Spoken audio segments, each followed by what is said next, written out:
"These delusions aren't healthy," my father told my girlfriend, defending his golden child. "I chose her over toxic family." Years later, my brother was arrested. I never wanted to admit it, but I always knew something was wrong with my brother George. From the moment he could walk, there was a darkness in him, a shadow that followed everywhere he went. But nobody else seemed to notice. Not mom, not dad, only me. I was 7 when George killed my pet hamster. I found Peanut lifeless in his cage one morning, neck twisted at an unnatural angle. George was only 5 then. When I ran to my parents crying, they told me it was an accident, that George was just trying to play with it, that I shouldn't have left the cage where he could reach it. My fault, always my fault. That became the pattern of our childhood. George would do something terrible, I would be blamed for it. Or worse, told I was imagining things, making up stories, seeking attention. Our parents doted on George. He was their miracle baby born after 3 miscarriages. The golden child, perfect in every way. I was just there, an afterthought. By the time we reached high school, George had perfected his mask. To everyone else, he was charming, popular, the star quarterback with a bright future. But behind closed doors, he was calculating and cruel. He sabotaged my friendships by spreading rumors, stole things from my room and planted them in other people's lockers, did everything he could to isolate me, to make me miserable. I remember when I brought home my first real girlfriend, Melissa. George charmed her immediately, made me look like the awkward, less impressive brother. Then in private, told her I'd been talking about getting her drunk to finally seal the deal. She broke up with me that night, believed him without question. That's how good he was, how convincing. And still our parents saw nothing wrong. I left for college the first chance I got, put 3 states between us, built a life where I didn't have to look over my shoulder, where I could finally breathe. That's where I met Nancy. She was everything I never knew I needed. Kind, brilliant, strong. For the first time, someone saw me, really saw me. Not as George's brother or the family disappointment, just me. We met in an economics class. I noticed her first, the way she challenged the professor's theories with real-world examples, the quiet confidence in her voice, how she never seemed to need validation from anyone else.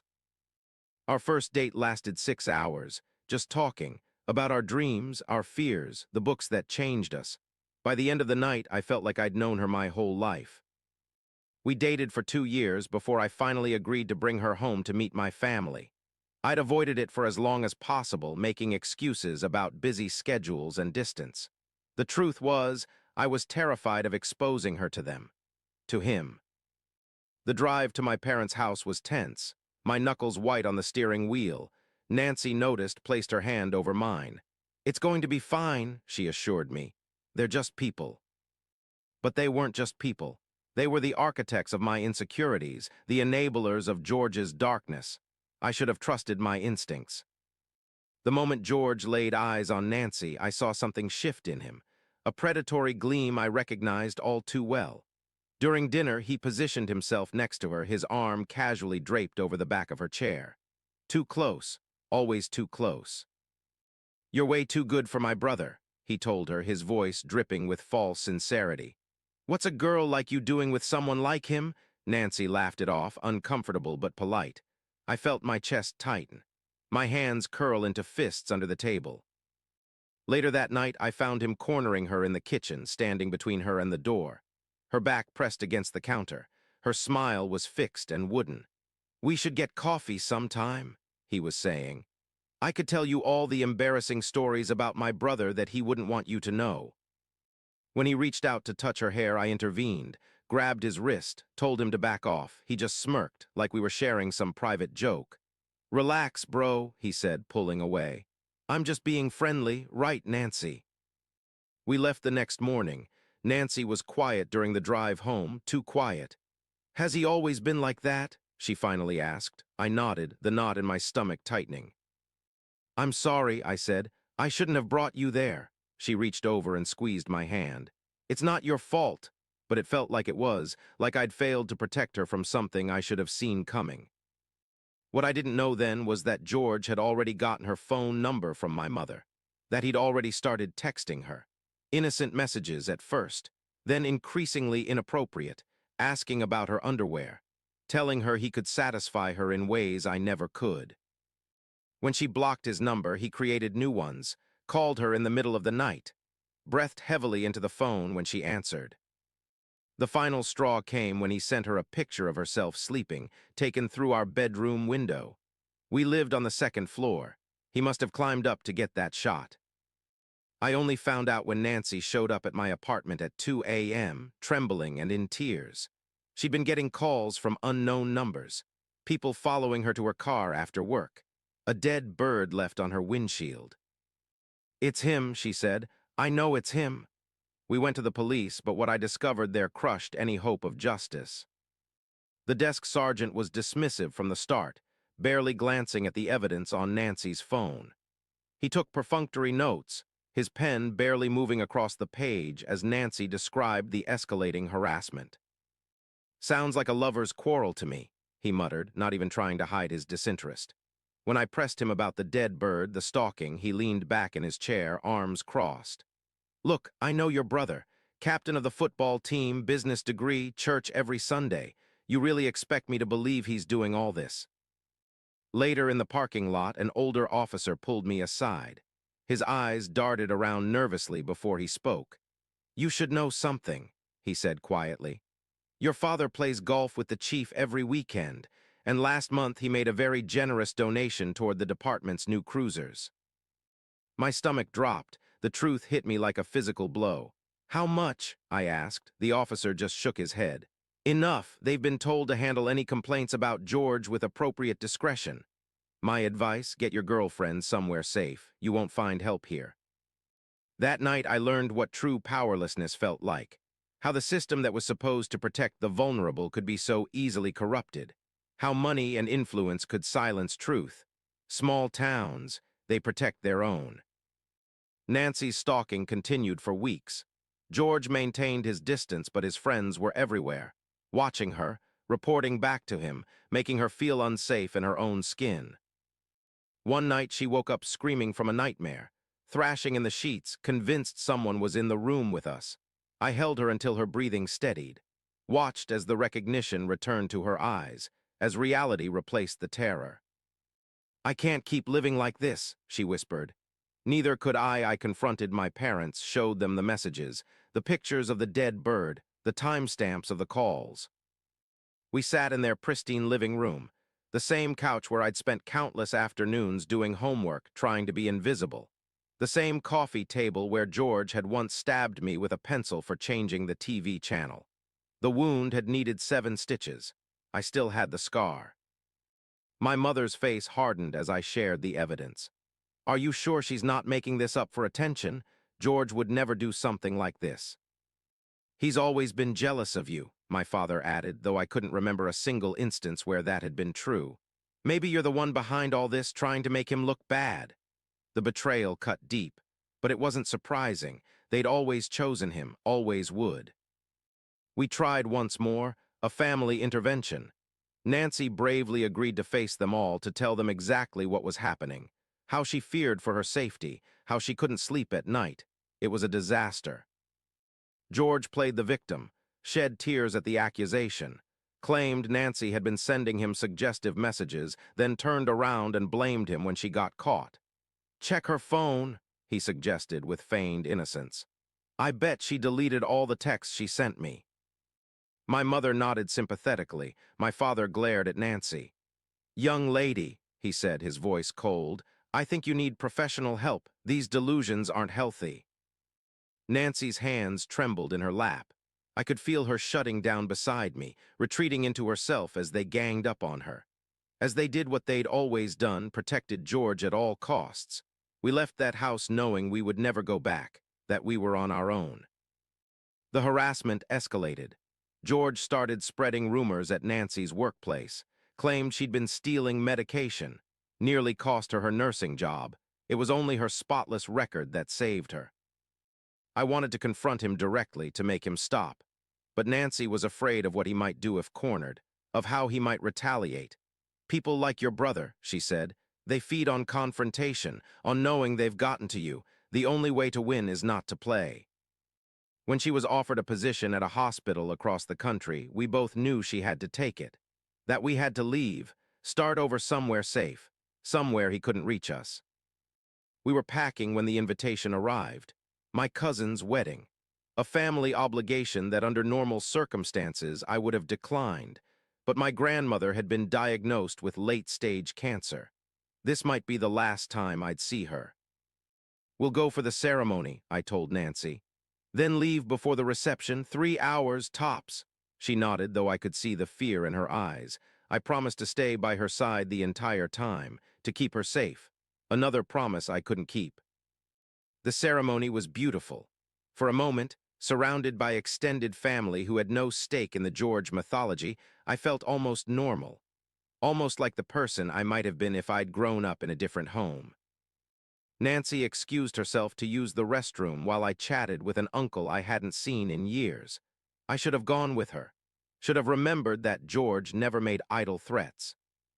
5 minutes passed, then 10.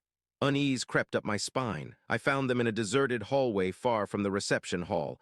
George had her pinned against the wall, his hand around her throat, her eyes wide with terror. "I told you she was mine," he hissed when he saw me. "She's always been mine." What happened next passed in a blur, me lunging at him. His fist connected with my jaw. Nancy screamed for help, and then mercifully people rushed in. My uncle, 2 of my cousins, a police officer who was a guest at the wedding. They pulled George off us, restrained him as he thrashed and spat vile accusations.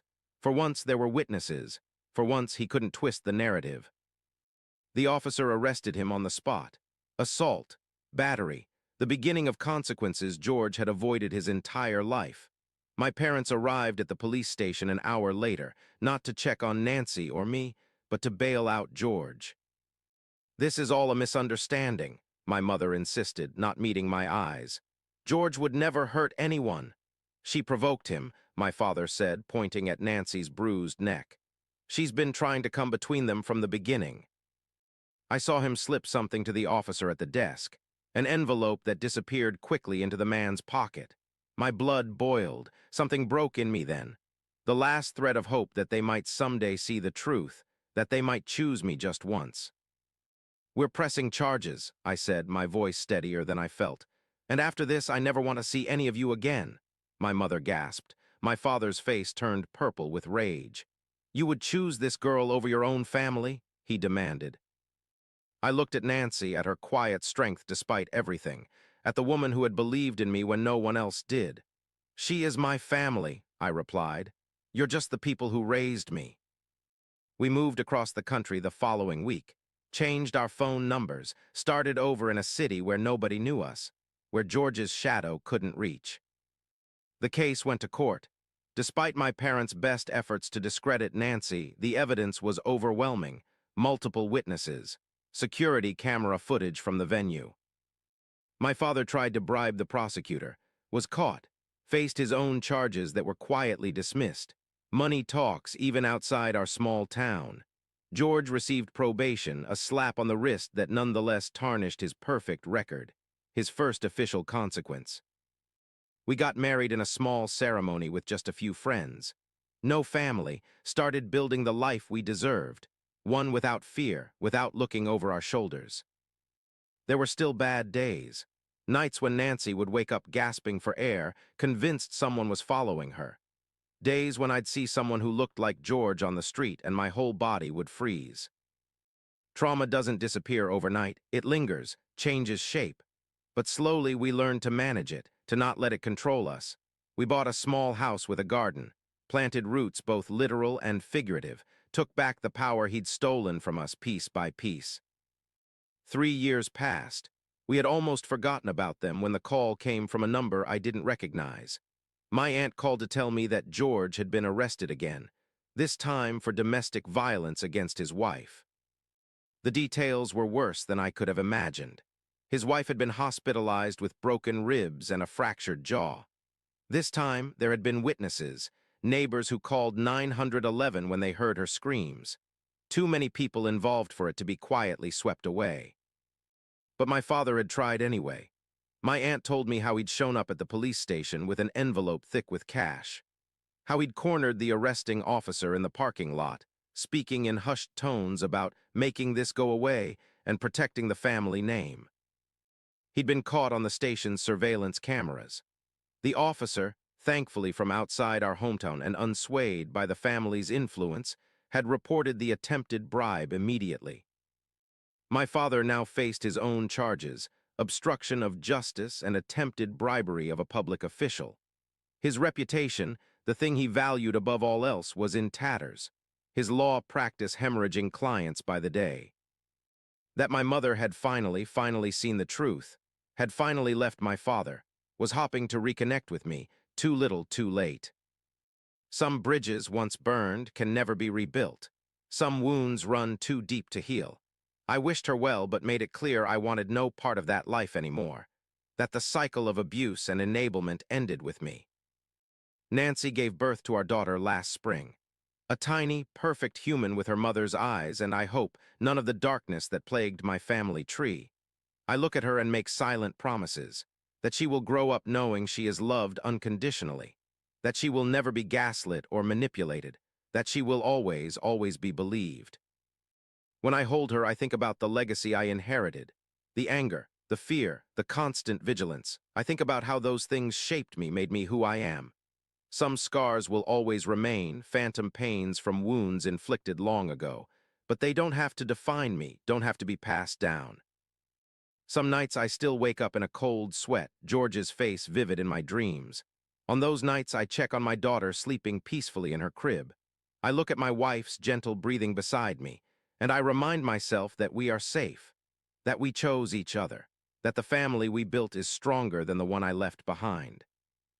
Nancy never pressures me to deal with my past in any particular way. She understands that healing isn't linear, that some days are harder than others. She just holds my hand through the difficult moments, reminds me to breathe. Last week, a letter arrived from my mother. I recognized her handwriting immediately, the perfect cursive she'd spent hours teaching me at the kitchen table. The same handwriting that had signed countless notes excusing George's absences from school.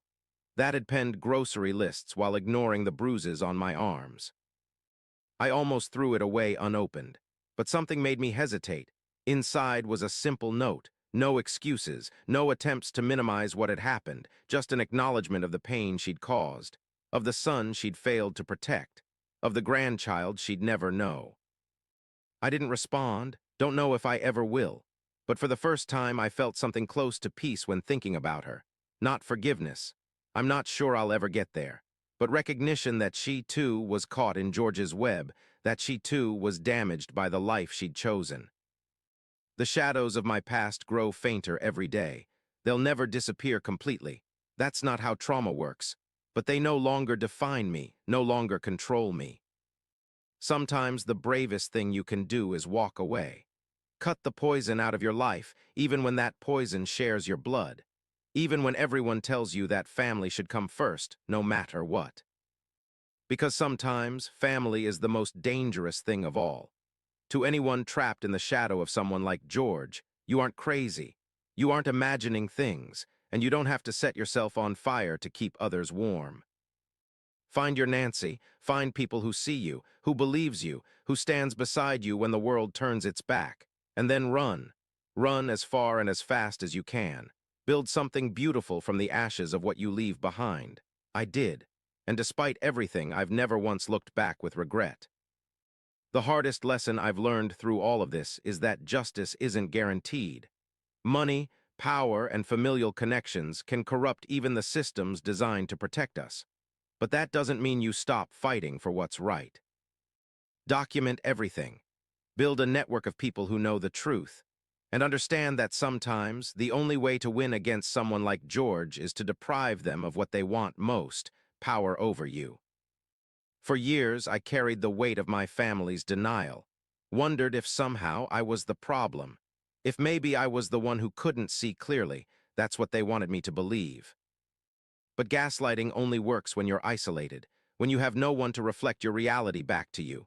No one says, "I see it too." The truth has a way of surfacing eventually. No amount of money or influence can keep it buried forever. My father learned that the hard way. George is learning it now. And I'm learning something else entirely, that there is life after trauma, that families can be chosen, built, protected. Those cycles can be broken. My daughter will never know the fear I lived with.